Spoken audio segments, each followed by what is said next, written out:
విషయం. అలాంటి వాళ్ళు వచ్చిపోతే చాలు, ఇల్లంతా అదొక రకమైన స్మెల్ వస్తుంది. రేణుకతో చెప్పి ఇల్లంతా క్లీన్ చేయించమ్మా. మరి మీరు అనుకున్నంతగా ఏం లేదే, శుభ్రంగానే ఉన్నట్లు అనిపించింది. మీరు కూడా అదే బ్యాచ్ కదా బావగారు, అందుకే అలా అనిపించుంటుంది. అనేసావా మరదలా? నువ్వు నన్ను తక్కువ అంచనా వేసావు గాని నా స్టైల్ చూసే కదా మీ అక్క పడిపోయింది. ఎప్పుడు మీరు కాలు అడ్డు పెట్టినప్పుడా? అది కాదు కాంచనా. అబ్బా మీరు ఆపుతారా? ఇంతవరకు వాళ్ళొచ్చి వెళ్లారని కంపరంగా ఉండేది, ఇప్పుడు మీ మాటలు వింటుంటే ఇంకా చిర్రెత్తుకొస్తుంది. అమ్మా ఇప్పుడు ఫీల్ అయితే ఏం లాభం, వాళ్ళు అప్పుడప్పుడు వచ్చిపోయేవాళ్లే. కానీ నీలవేణి ఈ ఇంటి కోడలుగా ఇక్కడే ఉంటుంది, మరి దానికేమంటావు? తారక్కి నీలవేణి అంటే ఇంపు, నీలవేణి ఫ్యామిలీ అంటే అత్తయ్య గారికి కంపు. మీరిక్కడితో మీ ప్రాసలు ఆపకపోతే అమ్మ మిమ్మల్ని చంపు. అయితే నేను మౌనంగా ఉండడానికి నిదర్శనం నా మెడ వంపు. నాన్న చేసిన పనికి ఇలా అయింది, లేకపోతే అమ్మ వాళ్ళకెందుకు బొట్టు పెడుతుంది? ఏయ్ మళ్ళీ మళ్ళీ గుర్తు చేయమాకే, తలుచుకుంటేనే చాలా ఇబ్బందిగా ఉంది. మీ నాన్న ఊరుకోరు కదా, అన్నిట్లో తల దూరుస్తారు. అలాంటి అలగ జనాన్ని అసలు ఇంట్లోకి రానివ్వకూడదు. చెప్తే నా మాట ఎక్కడ వింటారు?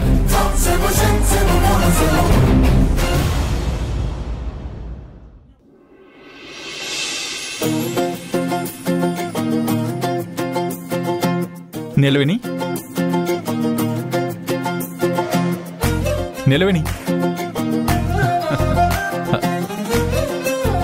హలో నిలవేణి. సార్ నేను ఇక్కడే ఉన్నాను. మీరేదో ఫోన్ చేసి మాట్లాడుతున్నట్టుగా హలో నీలవేణి అని పిలుస్తారేంటి? నువ్వు చూస్తావని. నా కళ్ళు బాగా కనిపిస్తున్నాయి, చూపు మందగించలేదు, చత్వారం అంతకంటే రాలేదు. నువ్వు నా మొహం చూస్తావని కాదు నిలవేణి. మరి ఇంకేం చూడాలి సార్?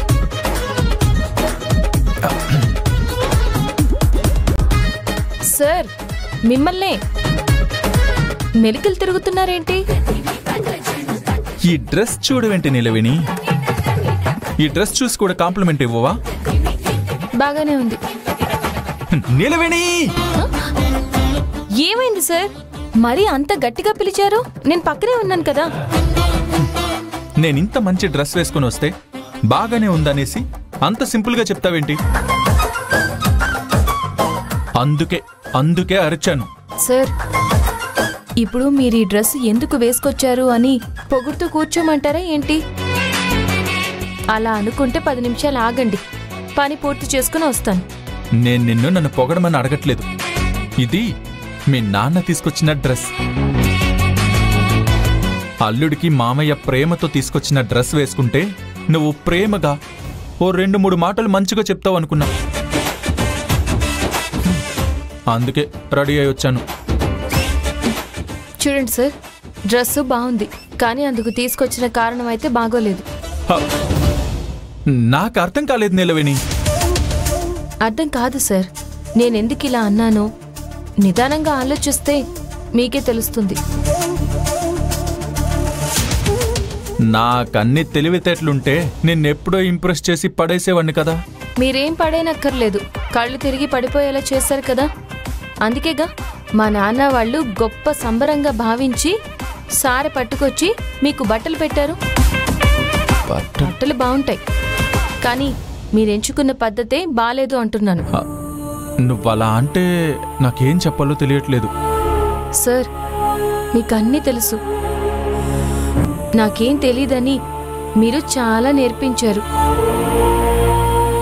కానీ ఈ విషయంలో అమ్మాయికుల్లాగా కనిపించే ప్రయత్నం మాత్రం చేయకండి. ఇప్పుడు నేనేమన్నానని ఇలా మాట్లాడుతున్నావు? నా పనేదో నేను చేసుకుంటున్నాను, మీరే వచ్చి ఇందులో నేను ఎలా ఉన్నాను అని అడుగుతున్నారు. బాగుంది అంటే ఇంకా అడుగుతున్నారు. ఇంకా చెప్పమంటే నేనేం చెప్పాలి సార్? నాకు చెప్పుకోవడానికి ఇంతకన్నా వేరే విషయాలు ఏముంటాయి? మామూలుగా మాట్లాడడానికి చాలా ఉంటాయి నీలవేణి. మనసులో కోపం పెట్టుకుని మాట్లాడితేనే ప్రతి మాట బాధ పెడుతుంది. ఏ నీలవేణి, ఏం మాట్లాడకుండా వెళ్ళిపోతున్నావేంటి? సార్ నేను ఇక్కడ చేయాల్సిన పని ఏంటి? వంటగదిలో సర్దాల్సినవి చాలా ఉన్నాయి.